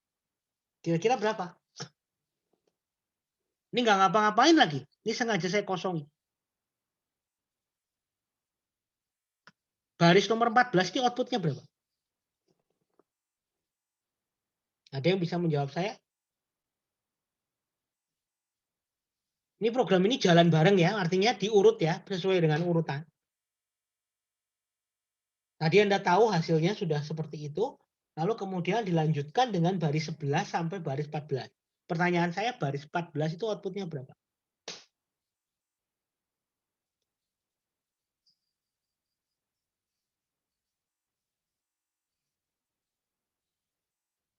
Ada yang bisa membantu saya? Yuk. Keisha? Dewanti? Ya, Pak. Menurut kamu berapa? Bentar. Kan tadi terakhir X-nya itu 0. Terakhir, ya 0, betul. 0 lain ya tadi ya, 0 lain. Terus kemudian looping lagi. X-nya sama dengan 1. Kok X, sorry. Ini X, sorry. Ini saya ubah jadi X. Maaf. Nah. Terakhir ini adalah 0 lain ya. Terakhir ini baris nomor 9 ini 0 lain. Terus saya lanjutkan. Menurut logika kamu ya. Saya sebenarnya masih bingung kalau misalnya nanti masuk di for itu X-nya itu diubah jadi 1 lagi atau iya, diubah dari 1 lagi, betul. Karena itu X-nya di set lagi sama dengan 1. Berarti kayak nggak ada hubungannya dengan yang lain. Berarti X-nya sama dengan 1 sampai X-nya itu sampai sama dengan 10 ya, dan kenaikannya 1. Jadi iya, betul. Terus X terakhir tapi berapa? Karena itu yang print-nya di luar looping kan, Pak? Iya, di luar looping, betul. Jadi cuma print 1X. 1 kali, 1. ya. Berarti apa? X-nya itu 1. Iya. Menurut kamu X-nya 1. Nah, terus di dalam sini nggak ngapa-ngapain. Gimana, Pak? Nah, ini kan kosong nih, tapi nggak ngapa-ngapain. Berarti nggak ada gunanya kalau kamu bilang X-nya 1. Iya, Jadi tetap 0 berarti. 0. 0 lain. 0 lah. Ini kan hasil terakhir kan 0 ya tadi ya. Iya. Ini 0. Terus kalau kamu masuk ke sini berarti X-nya itu dari 1 sampai 10 kan? Iya. Betul ya? Dari 1 sampai 10. Lalu X yang di bawah sini berarti berapa? 1. Kok bisa? Oh, bentar. Kan X-nya sudah bergerak dari 1 sampai 10. 10. 10 kan? Betul ya, Iya. 10. Terakhir 10 menurut kamu. Tapi kan X plus plus. Berarti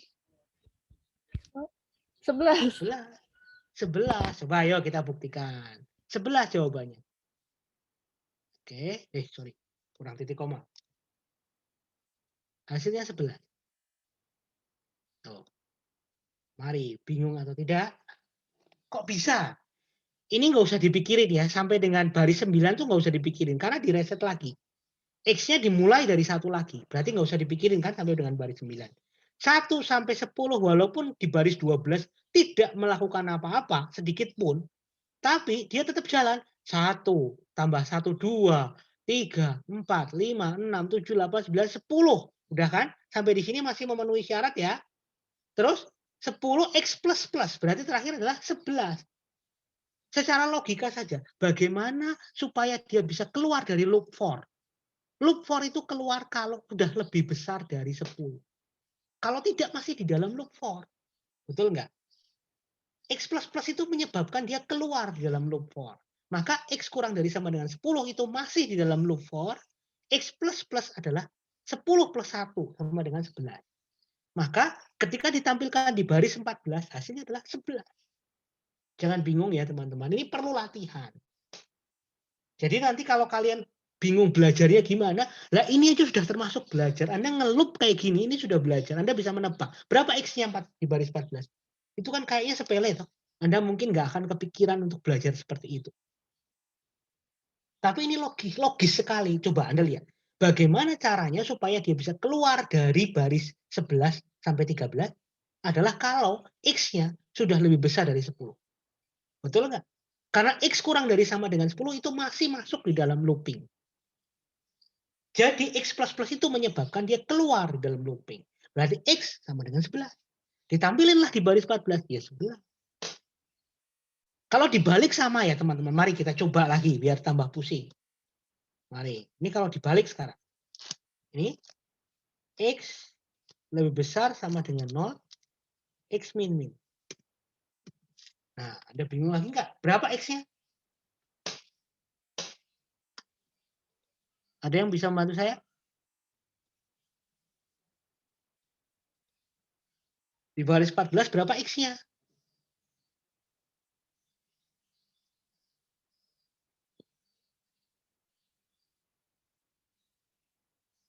Yuk, ada yang mau? Rihal, Detito, Rihar, Deltito. Berapa menurut kamu?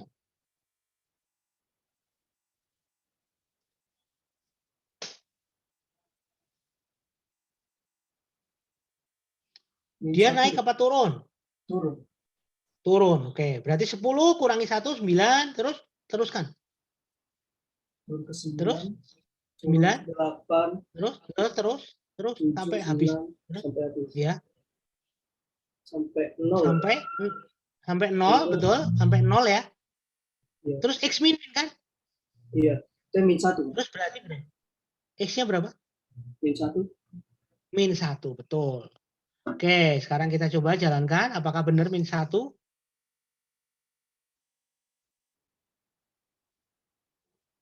Betul ya? Jadi jangan bingung ya dengan hal seperti ini. Di Python ya sama aja. Di Python ya sama aja. Udah? Cukup ya? Oke.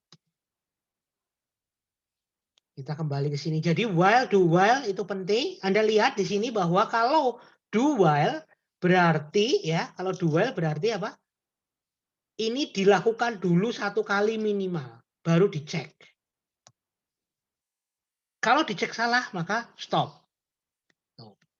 Nah, lalu kemudian buatlah program untuk menerima input berupa bilangan bulat, program akan berhenti menerima input saat dimasukkan angka min 999. Saat berhenti, program akan menampilkan seluruh jumlahan input yang sudah dimasukkan. Input min 999 tidak dihitung. Berarti sekarang program ini akan jalan terus-menerus, minta inputan terus-menerus, sampai usernya memasukkan angka min 999. Kalau usernya belum memasukkan angka min 999, program tidak akan berhenti. Perhatikan. Tidak akan berhenti. Dia akan bertanya terus, minta inputan terus, sampai ketemu min 99. Nah, ketika usernya masukkan min 999, angka itu tidak diikut sertakan. Jadi dia cuma dipakai untuk menghentikan saja. Program seperti ini jelas tidak bisa pakai for. Karena tidak tahu kapan berakhirnya. Oke, kita lihat langsung. Ini contohnya. Pertama kali minta input langsung min 999. Berarti stop dong. Kan nggak ada. Langsung berhenti kan. Berarti jumlah seluruh inputannya 0. Sekarang baru diinputin 134. Tiba-tiba langsung berhenti. Berarti langsung inputannya seluruhnya adalah 34. Totalnya berarti 34. Terus kalau ini 30, 60, 120, 150. Berarti di total ya 30 tambah 60 tambah 120 tambah 150 berapa? 360. Nah, jadi programnya seperti ini. Bagaimana membuat program seperti itu? Jelas pakai looping. Tapi loopingnya tidak tahu berhentinya kapan. Jadi paling kemungkinan pilihannya cuma 2. Pakai while atau do while. Kalau di Python tidak ada do while. Berarti mau nggak mau cuma pakai while. Ya kan? Sedangkan di bahasa C bisa 2 pilihan. Mau pakai while atau do while. Gitu ya. Kita lihat sekarang Python dulu. Karena di Python tidak ada do while, maka mau nggak mau pakai while. Nah, di sini kita menggunakan while true. While true itu artinya jalan terus-menerus. Oke, jalan terus-menerus. Data sama dengan kita minta inputan. Jika datanya tidak sama dengan min 999, total plus sama dengan data itu berarti totalnya dijumlahin ya. Selain itu, kalau sudah min 999, break. Nah, ini ada perintah baru yaitu break. Break itu adalah keluar dari loop terdekat. Saya mengatakan terdekat itu maksudnya apa? Jadi kalau ada loopnya ada 3, loop di dalam loop, di dalam loop, maka break itu akan menghentikan loop paling dekat dengan break itu. Biasanya loop dalam, loop luarnya tetap jalan lagi. Ya.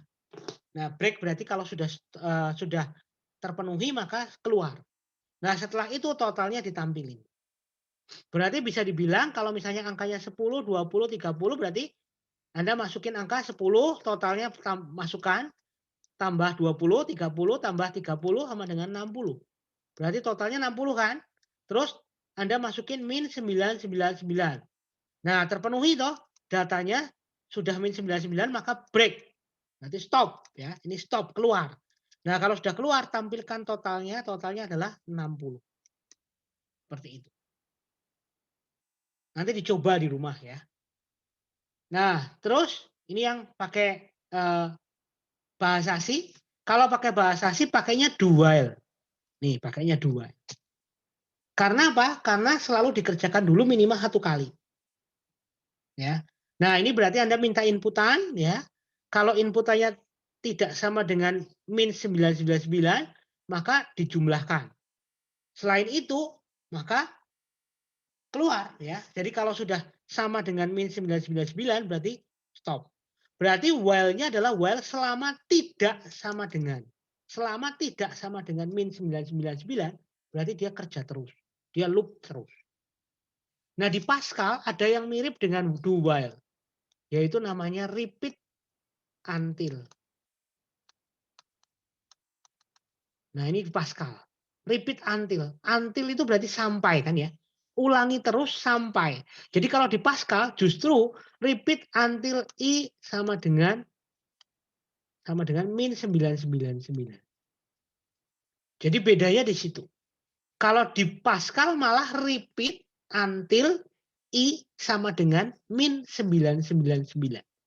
Artinya dia akan ngelup terus sampai ketemu min 999. Tapi kalau di C, repeat terus while inputnya tidak sama dengan min 999. Bedakan. Karena dia ngulang terus selama inputannya tidak minus 999. Tapi kalau di Pascal, repeat terus sampai ketemu min 999. Jadi bedakan. Hanya masalah beda prinsip aja.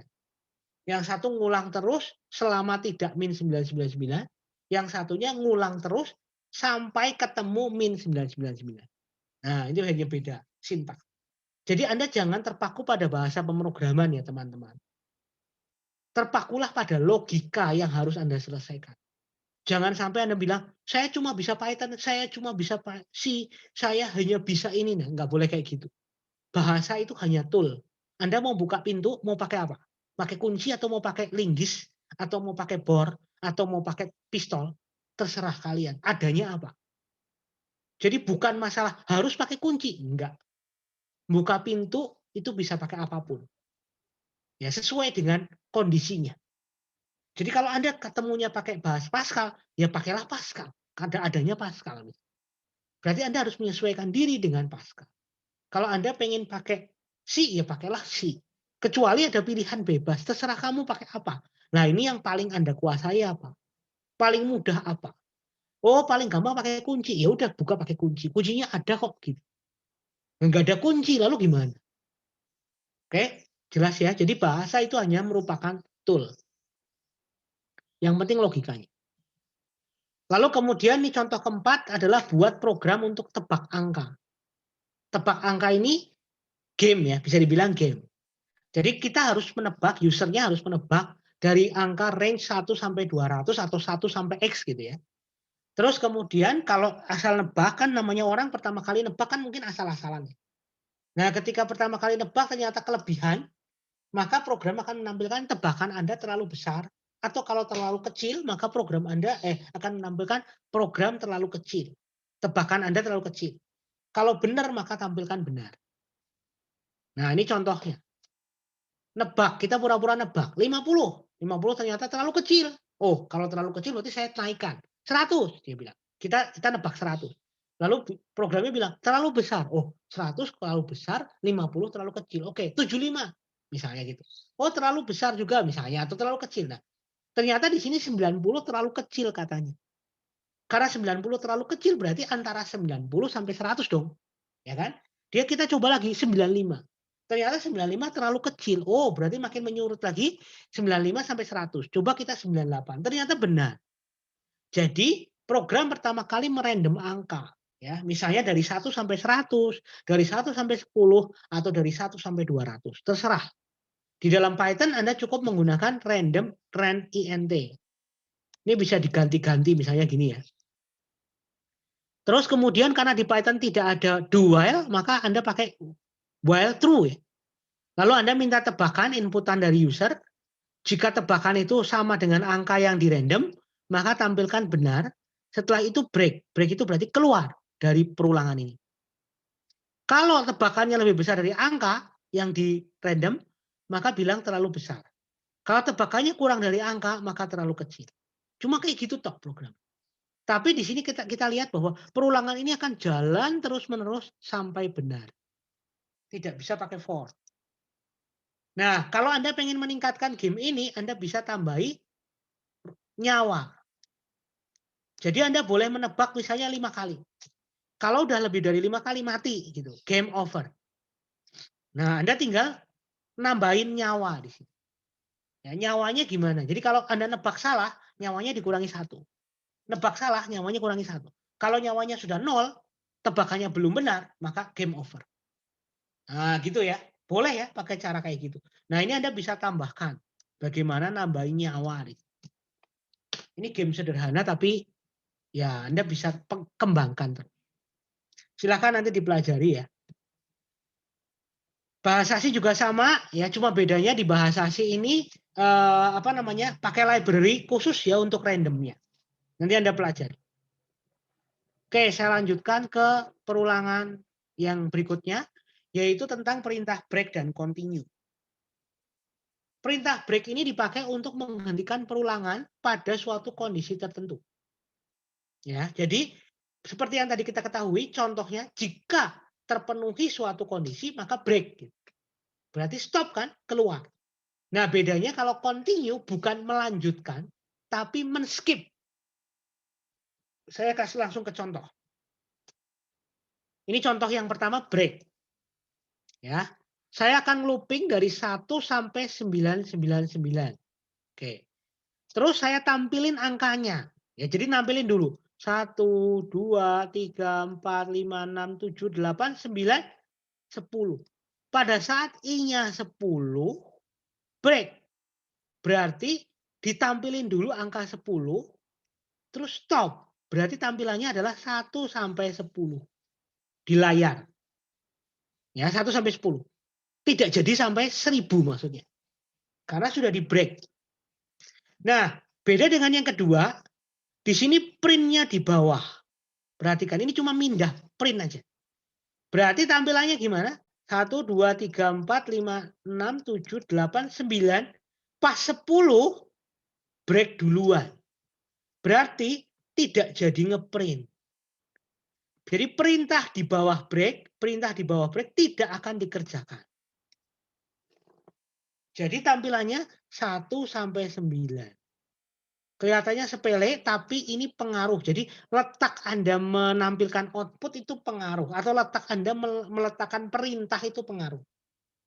Perintah break berarti dia keluar dari perulangan itu, maka ketika Anda meletakkan ada perintah di bawah break, tidak akan dikerjakan. Ya, ini yang perlu Anda ketahui. Terus kemudian saya lewati, continue. Ya, ini saya mau menampilkan angka dari 1 sampai 9. Di sini ditampilkan jika I sama dengan 5, continue. Terus ditampilkan print-nya. Berarti 1, 2, 3, 4. Nah, pas 5, lihat ya. Pas 5, continue. Continue itu berarti apa? Skip. Berarti dia tidak akan mengerjakan perintah di bawahnya. Tapi skip. Skip itu artinya dia lanjut ke 6. Berarti ini 6, 7, 8, 9. Ya. Sedangkan yang kedua, print-nya di atas. Print-nya di atas berarti 1, 2, 3, 4. Nah, pada saat 5 di print duluan, berarti kan di sini 5 ya muncul. Terus kemudian continue. Dia continue memang, tapi tidak ada yang di skip. Oke, perintah di bawah continue tidak ada. Maka tidak ada satupun yang di skip. Karena tidak ada satupun yang di skip, ya berarti seolah tidak terjadi apa-apa. Berarti 6, 7, 8, 9. Jelas bedanya ya.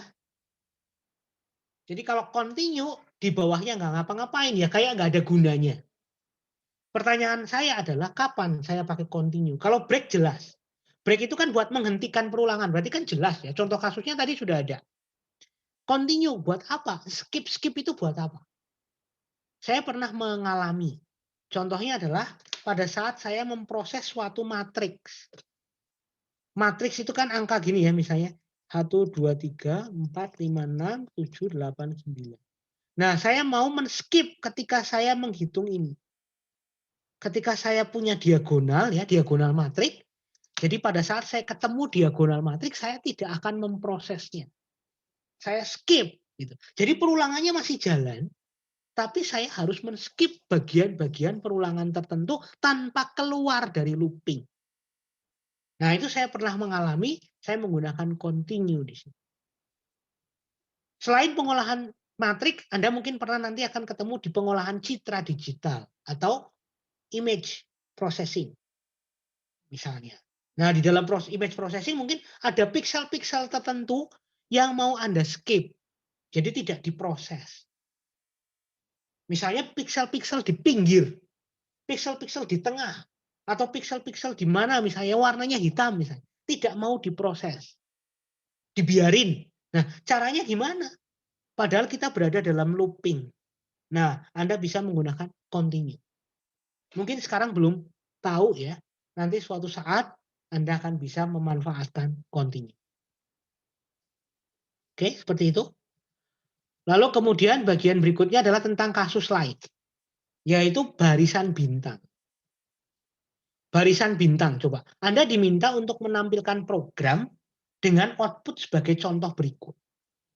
Jadi Anda diminta memasukkan jika ada N-nya 2, maka menampilkan barisan bintang sebanyak 2 baris. Anggap bintangnya itu satu barisnya misalnya 10. Berarti ini ya, saya kasih bulat tuh. 1, 2, 3, 4, 5, 6, 7, 8, 9, 10. Nah, Anda mau nampilin 2 kali, ya udah. Nggak usah bintang, susah nulis. Nampilin 4 kali, ya tinggal tampilin 4 kali. Pertanyaan saya adalah berapa looping yang harus Anda pakai? Berapa loop yang harus Anda gunakan? Karena yang mau ditampilkan itu statis, jumlah datanya sama, ya ini bintangnya kan sama, Anda bisa copy paste. Cukup 1 looping saja, ya kan? Cukup 1 looping. Jadi Anda tinggal ganti N-nya aja 4 atau 5 atau berapapun. Saya akan coba. Bentar, ini di close dulu. Tadi mana? Ini saya close dulu ya. Ini saya pakai Python aja biar gampang. Nah ini. Saya mau menampilkan I in range. Oke. 1,20. Ya 1,2 aja ya. Jadi saya mau menampilkan 2 kali.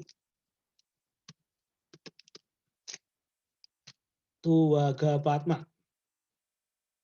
Oke. Saya mau menampilkan 5 tapi 2 kali. Saya tinggal run.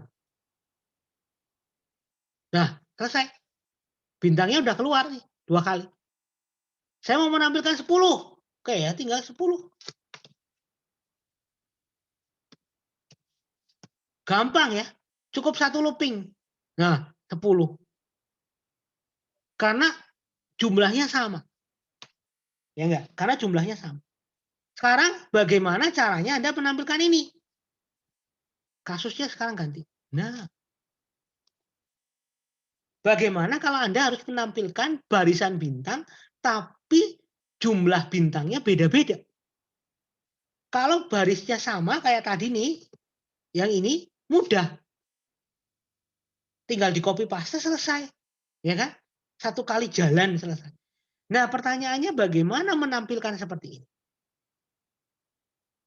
Kalau N-nya 4, ya, kalau N-nya 4, terus bintangnya 1, 2, 3, 4. Kalau N-nya 6, 1, 2, 3, 4, 5, 6. Beda-beda tuh bintangnya. Oke. Nah, berarti di sini kita tidak bisa cuma pakai 1 loop. Tapi harus menggunakan 2 loop. Ini yang disebut dengan perulangan kompleks. Perulangan di dalam perulangan. Untuk bisa menjawab soal ini, maka Anda perhatikan, di sini Anda harus mencari polanya. Ya, Anda harus mencari polanya. Polanya adalah kita pada baris pertama ini ada baris, ya ini namanya baris. 1, 2, 3, 4, 5, 6. Dan ini kolom. 1, 2, 3, 4. Sorry, maaf. 1, 2, 3, 4, 5, 6 ya. 6 ya. Jadi ada 6 kolom. Barisnya 6, kolomnya juga 6. Nah, untuk bisa nampilin seperti ini, maka perulangannya harus 2. For yang pertama dan for yang kedua. For yang luar disebut outer loop. For yang dalam disebut inner loop. Oke. Ya. Jadi for yang dalam sama for yang luar. Oke. Saya akan langsung contohkan. Nih ya. Kalau Anda mau menampilkan 1 sampai 6, ini kan sebenarnya seperti ini toh. Ini 1 dulu ya. Saya coba tampilin 1 dulu. 1 sampai 6. Hasilnya adalah, oh cuma 1. Nah padahal saya butuh kayak tadi bintangnya. Nah bagaimana supaya dalamnya ini berubah-ubah. 1, 2, 3 gitu kan. Ya, maka ini tidak bisa statis. Maka Anda harus menambahkan 1 loop lagi di dalamnya.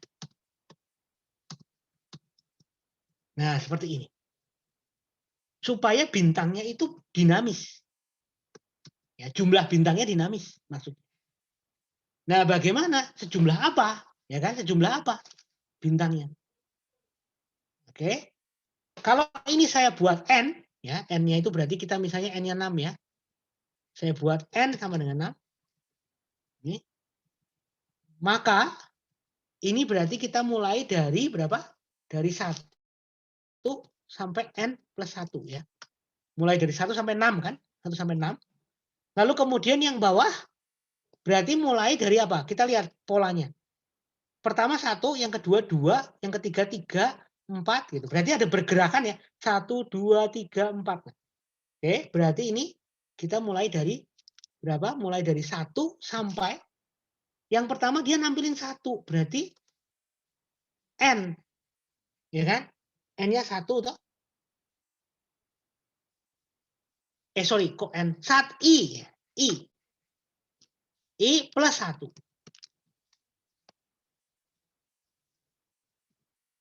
Kenapa kok I? Karena I-nya ini bergerak. Ini kan pergerakannya saya tap ya di sini, saya kasih tanda ya. Pergerakannya dari 1 sampai 6. Betul kan? Nah, di sini berarti pergerakannya 1 sampai 1, 1 sampai 2, 1 sampai 3, 1 sampai 4 gitu ya. 1 sampai 5, 1 sampai 6. Nah, gitu. Terus tampilkan nih, tapi jangan dikasih enter. Maka harus dikasih n sama dengan petik-petik. Nih ya. Terus enternya kapan? Enternya di sini. Nah, setiap satu barisnya habis. Oke, sekarang kita coba jalankan.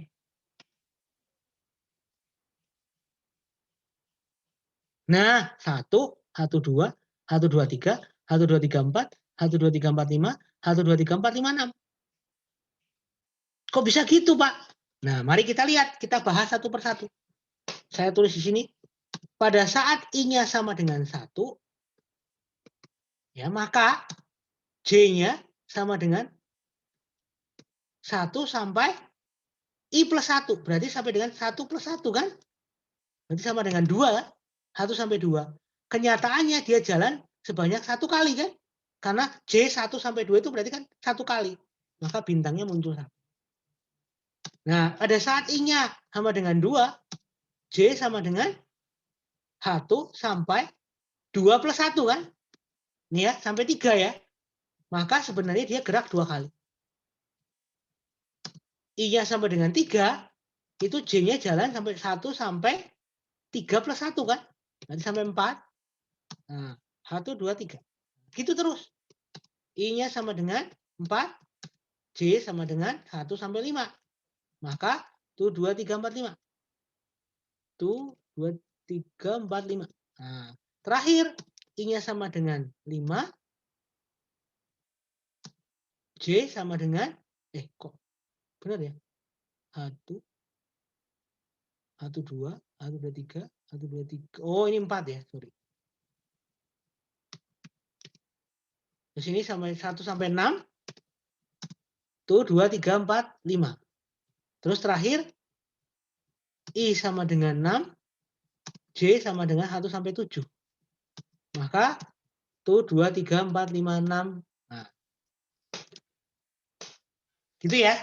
Ini adalah programnya. Sudah ada source code-nya di sini. Nah, waktunya ternyata sudah kurang 5 menit. Jadi terpaksa memang tadi juga di kelas yang pertama juga belum selesai ya. Nanti minggu depan kita lanjutkan ke yang ini. Bintangnya ada 6 tapi terbalik. Terus kemudian nanti ada lagi yaitu yang terbalik seperti ini. Jadi ada spasinya. Ya. Terus yang terakhir adalah yang berbentuk pohon Natal. Nah, ini masing-masing kasusnya jauh lebih sulit. Makin ke sana makin sulit. Silahkan Anda pelajari dulu di rumah untuk yang belum dipelajari ini. Lalu minggu depan kita diskusi sedikit, baru kemudian masuk ke materi minggu depan. Mungkin sampai di sini dulu teman-teman untuk materi hari ini. memang materinya cukup banyak sehingga tidak banyak diskusi ya. Artinya saya tidak banyak bertanya walaupun tadi sedikit sudah bertanya. Kalau ada pertanyaan-pertanyaan bisa ditanyakan ke saya langsung atau lewat grup WA atau lewat Telegram dan sebagainya, email juga boleh. Gitu ya. Selamat siang. Makasih, Pak. Makasih, Ya. Pak. Terima kasih, Masih, Pak. Pak.